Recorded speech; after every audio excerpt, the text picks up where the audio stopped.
কি দেখলেন আপনি? এখানে আমি আসলাম আধা ঘন্টা হলো এবং আইসা দেখলাম যে শেখ মুজিবের এই বাড়ি পুরাটা ভেঙে জনতা তছনছ করে ফেলেছে এবং এই বাড়ি পুরাটাই ধ্বংস হয়ে গেছে। এবং এই বাড়ি যখন ছিল তখন একবার আমি আসছিলাম আরও ৩-৪ বছর আগে, এবং এখানেই ছিল জাদুঘর এবং সে জাদুঘর পরিদর্শন করেছিলাম। গুলির দাগ ছিল, ফায়ারিংয়ের দাগ ছিল, রক্ত লাগা ছিল। তা আজকে আসা দেখলাম এখন আর কিছু নেই, পুরাটা ভেঙে জনতা চুরমার করে দিয়েছে। আমার কাছে মনে হলো যে অপরাধের শাস্তি শুধু আল্লাহ দিবে তাই না, অপরাধের শাস্তি মানুষ দুনিয়াতেও দেয় এবং মাটিরও একটা ওয়েট আছে, সে কতটুকু অপরাধ বহন করতে পারবে।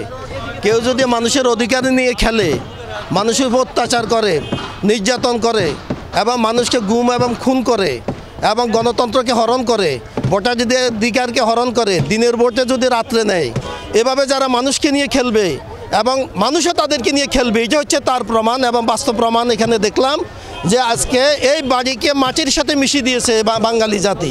এবং আমি আরও বলতে চাই, এখানে আমার কথা শেষ না, এখান থেকে ইতিহাসের জন্য, ভবিষ্যৎ প্রজন্মের জন্য, ভবিষ্যৎ লিডারদের জন্য, রাজনৈতিক দলের জন্য অনেক বড় শিক্ষা আছে।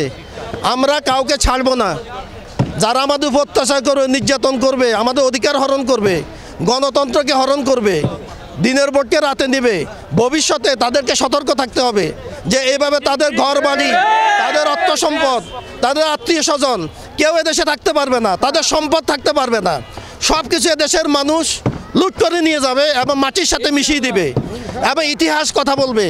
এই ইতিহাস থেকে সবাই শিক্ষণীয় আছে, সেটা দেখার জন্য আমরা আজকে আসছি এবং ভবিষ্যৎ লিডারদেরকে আমরা সতর্ক করতে চাই, মানুষের অধিকার নিয়ে আপনারা আর খেলবেন না, মানুষকে বোকা বানাবেন না। বাঙালি কখনো বোকা নয়, এই জাতি কখনো বোকা নয়। আমরা ৭১-এ খেলেছি, ৪৭-এ খেলেছি, ৯০-এ খেলেছি, আবার ২৪-এ এসে আমাদের সন্তানেরা খেলেছে এবং এই খেলার মাধ্যমে বাংলাদেশ তার লক্ষ্যে, বাংলাদেশ তার ট্রেনে উঠেছে। আমি আমার একটা কবিতার মাধ্যমে সেটা শেষ করতে চাই। ৩৭শে জুলাই পেয়েছি আমরা দ্বিতীয় স্বাধীনতা, বাঙালি কখনো মানেনি কোনো পরাধীনতা।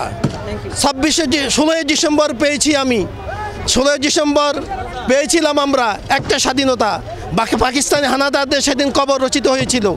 আবার ৩৬শে জুলাই আমরা পেয়েছি দ্বিতীয় স্বাধীনতা, এই দিন ইন্ডিয়ান হানাদাররা এদেশ থেকে পালিয়ে গেছে। বাংলাদেশ এখন নিজের পায়ে দাঁড়াচ্ছে, বাংলাদেশ এখন নিজের পায়ে হাঁটবে।